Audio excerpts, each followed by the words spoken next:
دوستو اس وقت دنیا کی نظریں ایک ایسے موڑ پر ٹکی ہوئی ہیں جہاں سفارتکاری اور جنگ کے درمیان فاصلہ شاید پہلے سے کہیں کم رہ گیا ہے۔ ایک طرف جنیوا میں ایران اور امریکہ کے درمیان مذاکرات جاری تھے اور دوسری طرف تہران سے ایک ایسا سخت پیغام آیا ہے جس نے پوری فضا کو ہی بدل دیا ہے۔ ایران کے سپریم لیڈر سید آیت اللہ علی خامنائی نے واضح الفاظ میں کہہ دیا ہے کہ اگر دشمن کو مایوس کرنا ہے تو اپنی طاقت دکھانا ہوگی، اور یہ کہ ایران پر قبضہ کرنے کا امریکہ کا خواب کبھی پورا نہ ہوگا۔ یہ بیان صرف داخلی سیاست کے لیے نہیں تھا بلکہ براہ راست امریکی صدر ڈونلڈ ٹرمپ کے لیے ایک سیاسی پیغام تھا۔ دنیا بھر کی نگاہیں جنیوا میں ہونے والی بات چیت پر مرکوز تھیں، جہاں ایرانی وزیر خارجہ عباس اراغچی اور امریکی نمائندہ خصوصی اسٹیو وٹکوف کے درمیان اہم مذاکرات ہوئے۔ ایرانی موقف کے مطابق یہ گفتگو سنجیدہ اور کچھ حد تک مثبت رہی، مگر ساتھ ہی ساتھ سخت انتباہ بھی دیا گیا کہ اگر ایران پر حملہ ہوا تو جنگ سرحدوں تک محدود نہ رہے گی بلکہ اس کی قیمت پوری دنیا کو جھکانا پڑے گی۔ یہ جملہ بذات خود اس بات کی علامت ہے کہ اعتماد کی فضا ابھی مکمل طور پر بحال نہیں ہوئی۔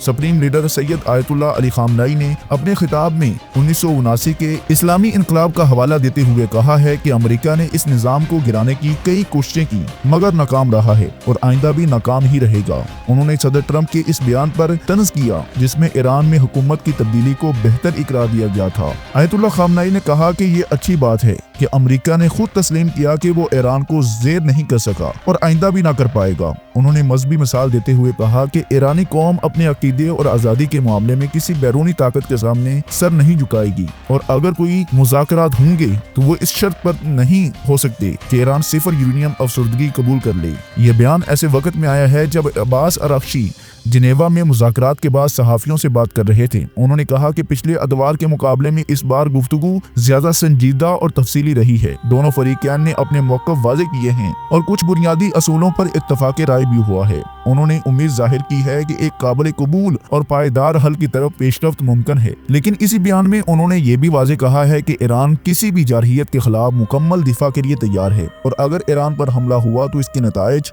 محدود نہ رہیں گے۔ یہ دوہرا لہجہ ظاہر کرتا ہے کہ ایک طرف سفارتی راستہ کھلا رکھا جا رہا ہے اور دوسری طرف دفاعی تیاری مکمل ہے۔ اصل اختلاف یورینیم افسردگی کے مسئلے پر ہے۔ امریکہ کا مطالبہ ہے کہ ایران کے اندر کسی بھی سطح پر یورینیم انریچمنٹ نہ ہو اور موجودہ اعلیٰ سطحی افسردہ ذخائر بھی حوالے کیے جائیں۔ ایران نے اس مطالبے کو مسترد کرتے ہوئے کہا ہے کہ پرامن جوہری توانائی اس کا حق ہے اور اس سے دستبرداری ممکن نہیں ہے۔ اسی طرح امریکہ چاہتا ہے کہ ایران اپنے بیلسٹک میزائل پروگرام پر بھی پابندی قبول کرے، جبکہ ایران اسے اپنی دفاعی صلاحیت کا بنیادی جز قرار دیتا ہے۔ مزید برآں امریکہ اور اسرائیل کا دباؤ ہے کہ ایران خطے میں جن گروہوں کی حمایت کرتا ہے، جنہیں بعض حلقے ایکسس آف ریزسٹنس کہتے ہیں، ان سے فاصلہ اختیار کرے، مگر تہران اس پر بھی آمادہ نظر نہیں آتا۔ امریکی موقف سرکاری طور پر محتاط اور قدرے منفی دکھائی دیتا ہے۔ ایک سینئر امریکی اہلکار نے کہا ہے کہ کچھ پیش رفت ہوئی ہے مگر ابھی کسی معاہدے کے قریب نہیں پہنچے۔ وائٹ ہاؤس اور نائب صدر جی ڈی وینس نے بھی کہا ہے کہ ایران اہم شرائط ماننے کو تیار نہیں ہے اور ضرورت پڑنے پر تمام آپشنز میز پر موجود ہیں، جن میں فوجی آپشن بھی شامل ہے۔ اسٹیو وٹکوف اور دیگر امریکی نمائندوں نے اشارہ دیا ہے کہ ایران کو تقریباً 2 ہفتے کا وقت دیا جائے گا تاکہ وہ زیادہ تفصیلی جواب دے سکے۔ اس کے بعد صدر ٹرمپ فیصلہ کریں گے۔ یہ نقطہ خاص طور پر اہم ہے کیونکہ خلیج اور بحیرہ احمر میں امریکی بحری اور فضائی موجودگی پہلے ہی بڑھ چکی ہے۔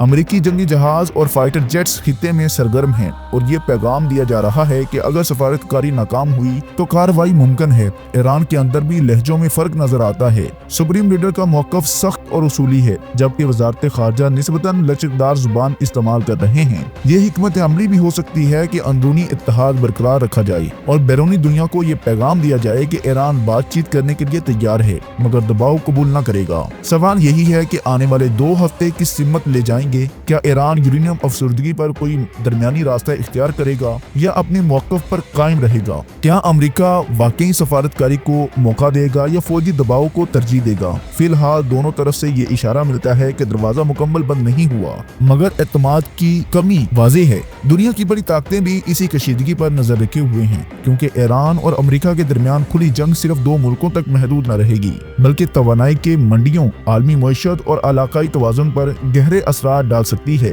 اس لیے امید یہی ہے کہ مذاکرات کا راستہ غالب آئے کیونکہ ایک بڑی جنگ نہ خطے کے لیے بہتر ہوگی نہ عالمی امن کے لیے۔ فیصلہ کن لمحے قریب ہیں اور اگلے چند دنوں میں واضح ہو جائے گا کہ یہ کشیدگی کسی معاہدے پر ختم ہوگی یا کسی بڑے تصادم کی طرف بڑھے گی۔ ناظرین، اگر آج کی یہ خاص ویڈیو آپ کو پسند آئی ہو تو اسے لائک کیجیے اور کامنٹ سیکشن میں اپنی قیمتی رائے کا اظہار لازمی کیجیے۔ اللہ ہم سب کا حامی و ناصر ہو۔ السلام علیکم ورحمۃ اللہ۔